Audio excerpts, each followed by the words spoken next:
My name is Byron Odeon. In November of 2017, I recorded an interview with Richard Hart and Ken Bevis for a radio show I had at that time.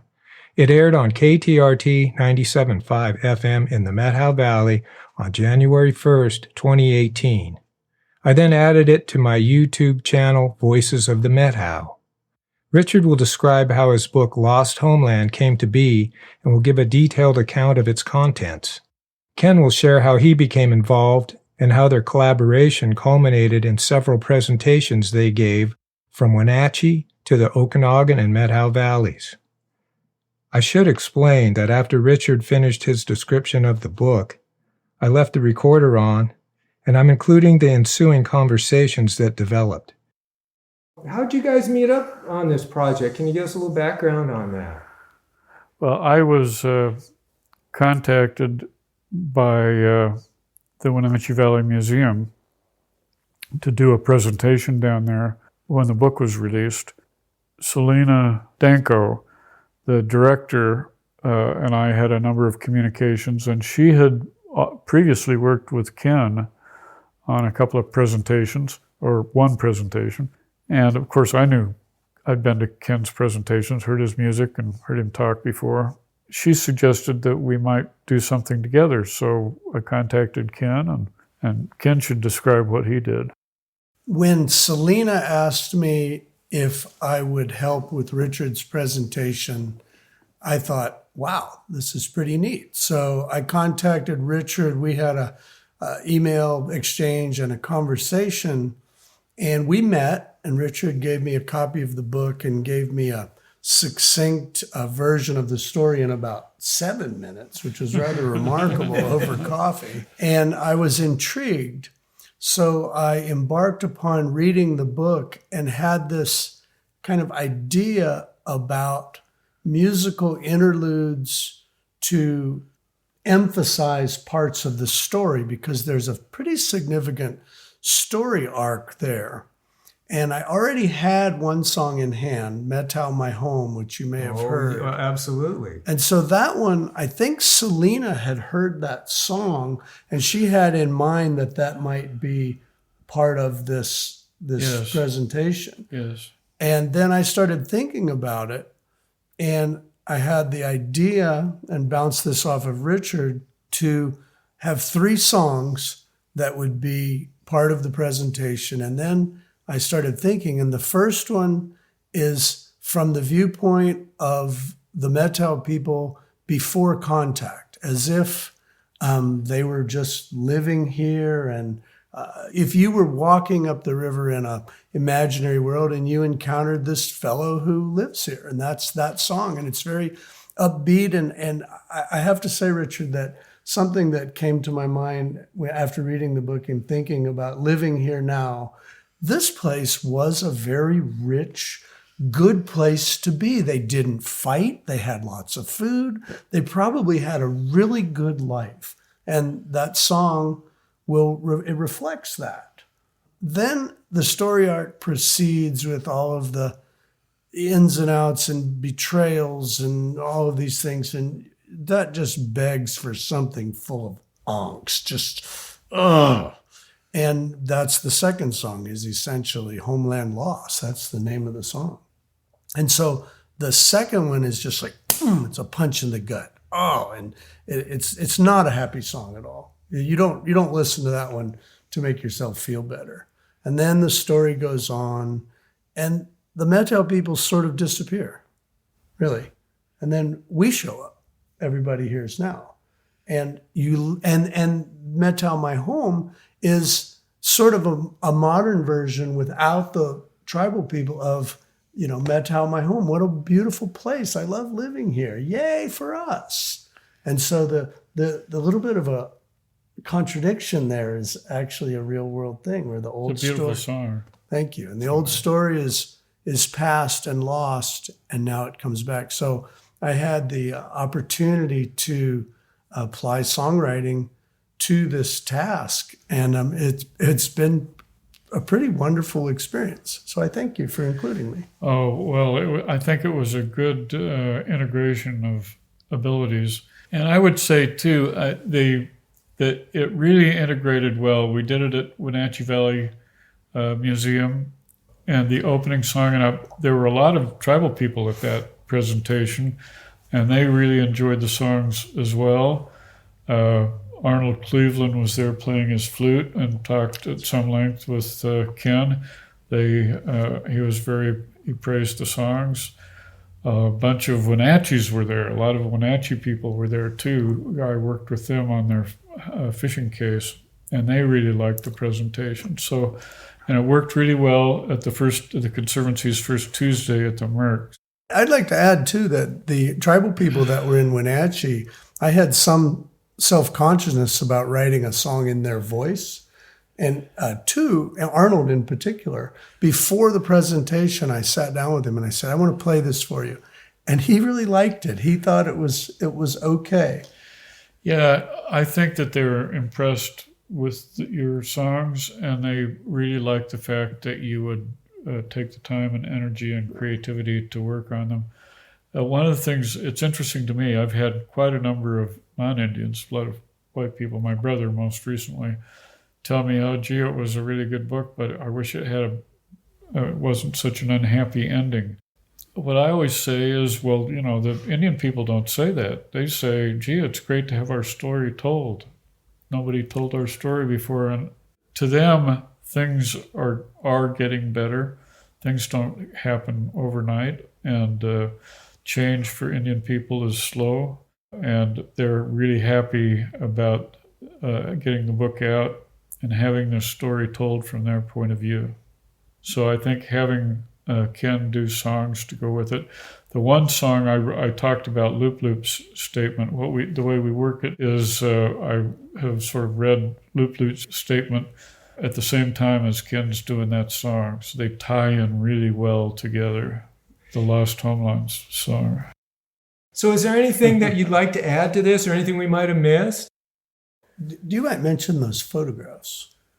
The one Sue's? Yes, correct. Oh yeah, I mentioned some of the people that worked. I mentioned that worked with me on the book. I mentioned Karen. Karen's work, Karen West, with the photographs. Some of the photographs that they have in the Schaefer Museum collection were collected by Sue Methow, who used to be with the newspaper here. Now she's with the Everett Herald over in Everett. But she saw photographs that came from a yard sale in Greenwood, Seattle, suburb of Seattle. Wow. And weren't they glass plates? They were glass plate. They were actually glass plate negatives, 8 by 10 glass plate negatives. And she recognized the importance of those and did prints. And those prints got donated to the museum, and a number of those are in the book. It's really interesting. I mean, we had some identification about where they were, and I put where we thought they were in the book.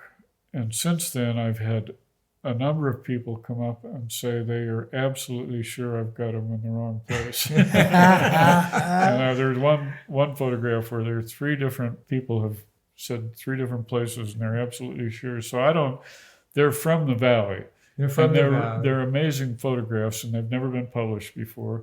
There's also a map in there that's never been published, which is the first map of Methow territory, which was done by the Hudson's Bay Company in 1827.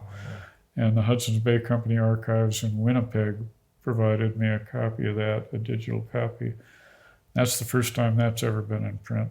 Did you ever determine who took the photos that Sue found the glass plates of? No, we never did. No. I mean, it could be Matsura. It would be unusual for his plates to have gotten out of his own possession. I don't know who took them. They're really nice photographs, though. And the tribal members have looked at all those images and have identified most of the people in them, many of the people in them. The cover of the book came from one of them. And they're from what years about?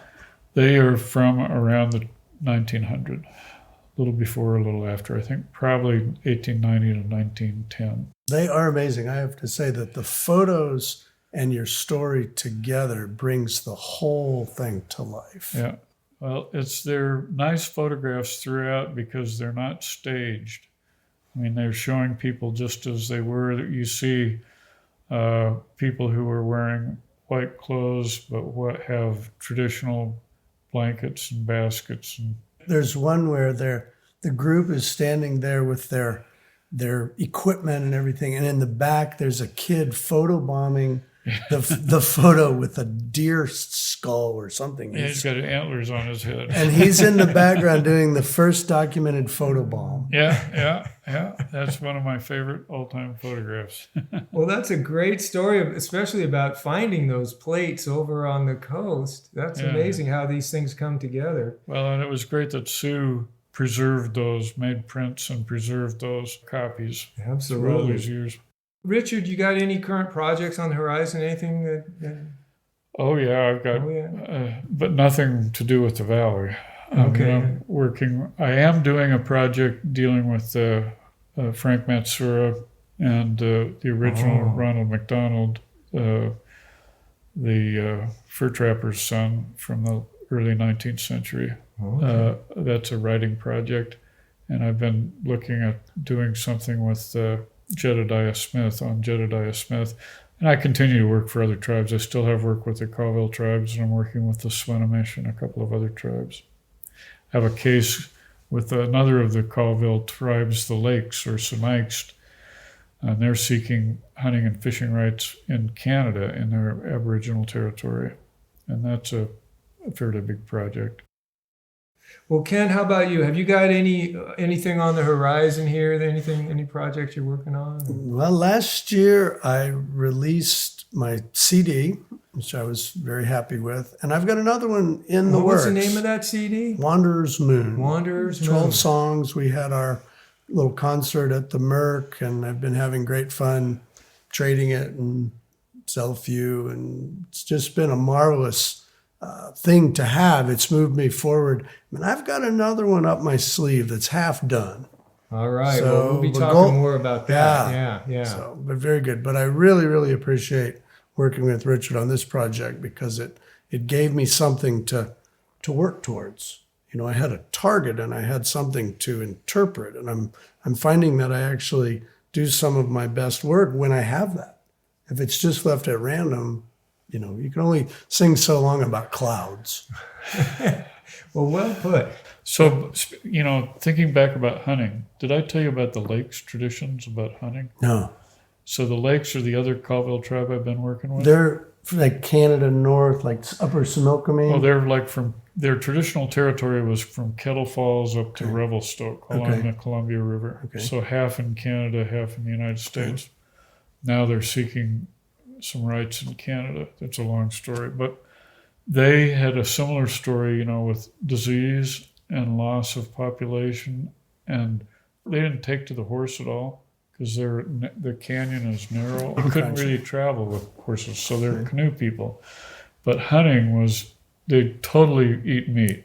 And so when the population got reduced, the guns became extremely important to them because one person could go hunting.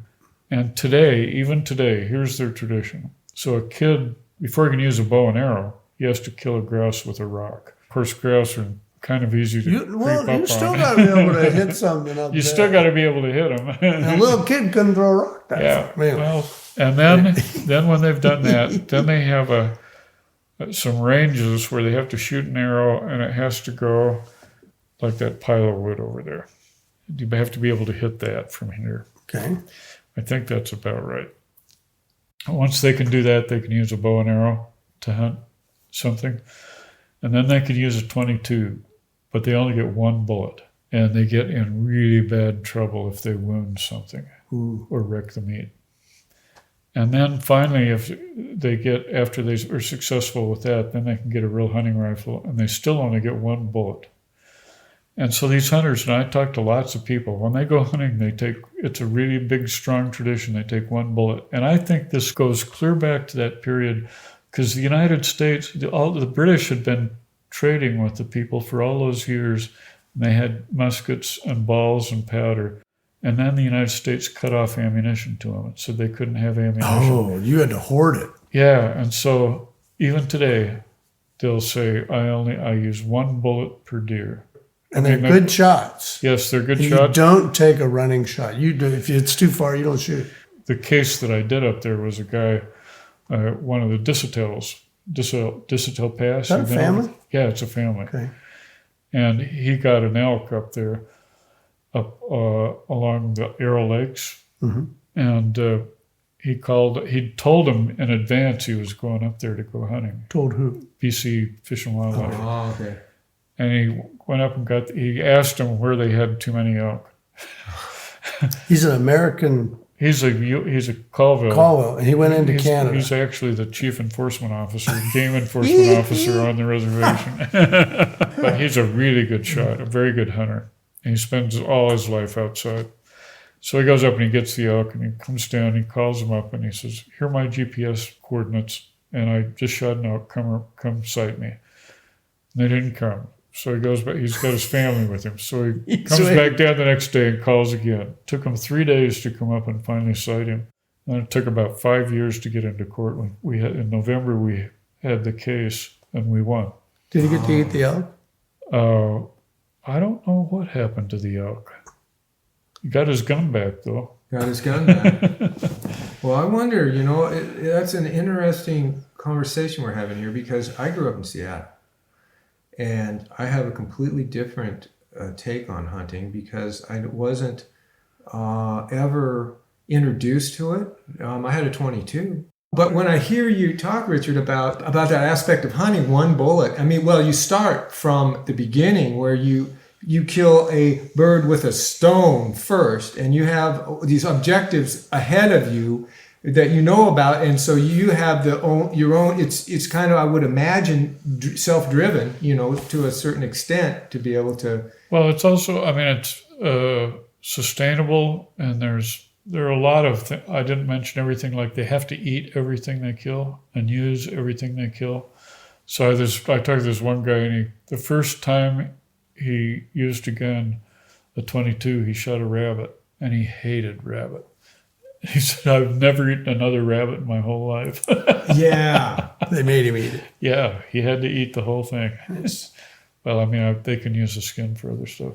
But there are people, even today, there are people whose whole job is tanning hides. Every kid that shoots a deer, the first hide, he'll bring it to one guy, and that guy will show him how to tan it and do it right. Okay, yeah. They use the brains, of course. Yeah. So when we had this trial up in BC, we were in Nelson. And the judge, the Crown, the attorney for the Crown says, if we let this one Indian in here, pretty soon there'll be 100 Indians and pretty soon your game will be depleted. So we called the head of natural resources for the tribe. He has 250 employees. Basically, he said, if you want, we'll send an enforcement officer up with every tag we issue. They had more enforcement officers than all of BC. They also said, they do overflights in the winter to count their game, and BC doesn't. So they said, we'll do overflights for you. We'll help you count your game. You'll have a better handle on your game. They have really good herds over there.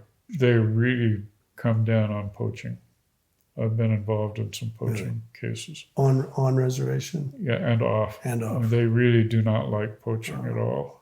No, I grew up hunting with my uncle, and the difference between the traditional perspective where, like you say, it's part of life, it's part of gathering food, and as a ancillary hobby activity, even if it's done with respect and an appreciation of the quality of the meat, it's still really different because it's optional.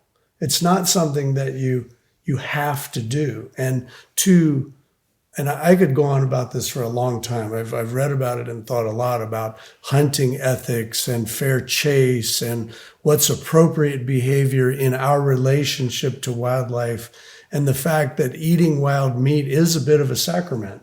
And I think that's something I very much appreciate about the native viewpoint, is that the connection to the world through killing and eating your meat. There's nothing more intimate at all that you can do besides killing something with your own hands and then eating it. That's and right. Taking it into your body. And if you don't do that with a deep sense of respect, that's the closest thing I can think of to sinning, if there is such a thing, that there is. And so I personally am very, very opposed to trophy hunting, where the person changes that wild animal into an object of their ego. And I mean, I think big antlers are cool. I mean, they're neat, but that's not your objective. If your food happens to have some big bones, well, that's neat, but that's not the point of it. So there's a whole really interesting mental exercise required to hunt properly. Good point. Well said. And I don't think it's common within people at large. So that's a very deep topic. And so the native approach, where it's part of just what everybody does, even young people being brought up to do it right, is entirely significant. And the fact that it happens is that's one of those little things to give us glimmers of hope. Yeah, of course there are Indians that abuse the That's practices, true. That's just right. like there are white people. But I think the among Indians, there's a stronger view of what you're talking about. They do too. And it's like at Zuni, their traditionally, I don't think they do it anymore, but when they got a deer was pretty rare for them. They're out in that desert area. I bet. But the traditional way to kill it after they brought it down was to hold its mouth closed and pinch its nostrils and breathe in the last breath that the deer took and say a prayer to the deer as you breathe in the last breath. And then when you meet somebody down there, they're going and handing you a breath. That's how I don't know if they still do that. That's when I first got down there. And that all relates to the idea of being close to other things that are alive and animals, and always thanking the animal that is providing you with sustenance. Wow, that's very deep. I would witness my father's last breath.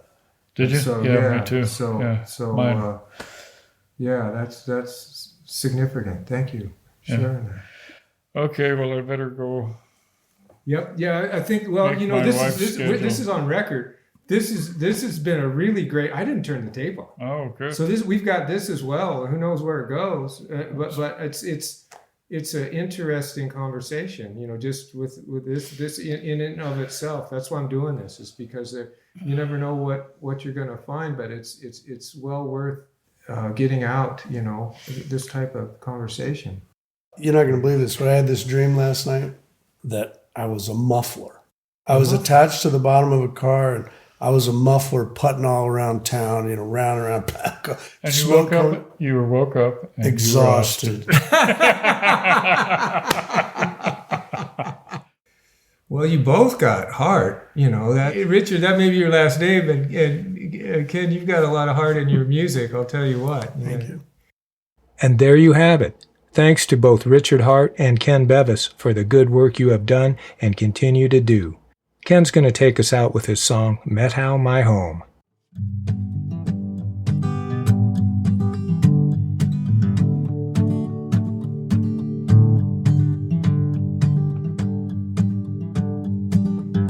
I had a dream. I was flying in the sky like a free bird on the wing.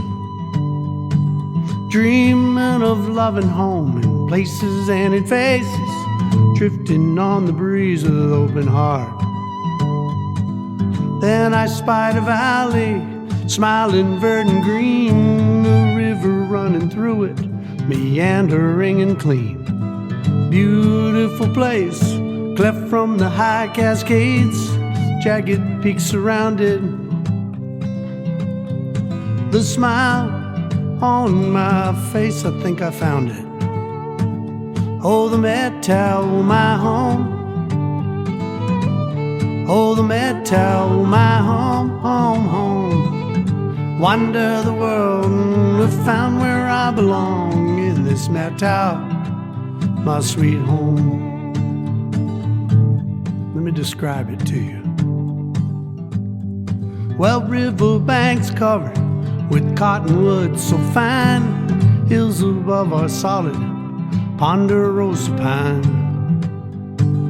Balsam root exploding, wild yellow in the spring. Red-tailed hawks and meadow larks fly and then they sing. Tiny flowers hide beneath blue bunch and bitter brush. Brown season comes, leaves fall down, autumn's golden shine. Winter comes quickly, the snow begins to fall. White world, it goes to sleep, to awaken in the spring in my home. Oh, the Methow, my home. Oh, the Methow, my home, home, home. Wander the world to find where I belong in this Methow, my sweet home. History. Well, native peoples lived here, gathered through the years, digging roots, catching salmon, or hunt the big-eared deer. Their spirits lay upon this land, mingled with the trees. We walk their trails, see their skies, feel the Methow's peace. Then came the homesteads, the miners, loggers too. The ranchers and the farmers worked the land for me and you. So many came before us, to them we owe great debt. We'll try to keep this valley fine, but that is work that ain't done yet, no, no. In the Methow, my home. In the Methow, my home, home, home. Wander the world, I found where I belong in this Methow, my sweet home. Break.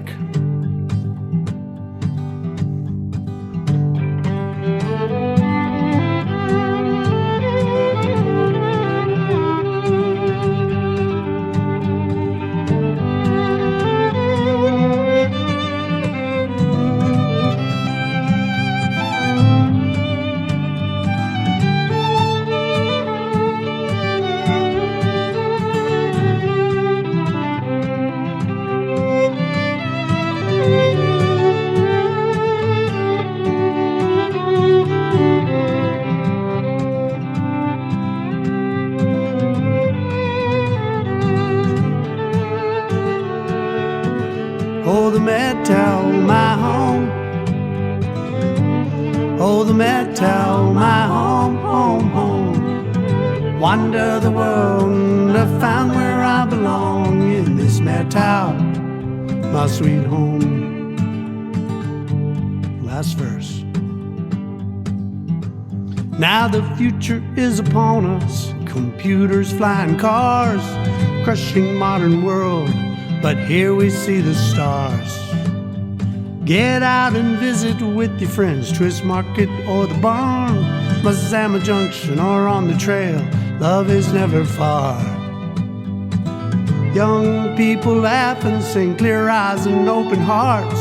Their world is new, their minds are fresh. Soon they'll do their part. We make our way together, we celebrate this land. We raise our voice, we clap our hands, and we sing to our home, to our home. Oh, the Methow, our home. Oh, the Methow, our home, home, home. Wander the world, we found where we belong in this Methow, our sweet home. In the Methow, our home. In the Methow, our home, home, home. Wander the world, we found where we belong in this Methow, our sweet home. In this Methow, our sweet home. In this Methow, our sweet home.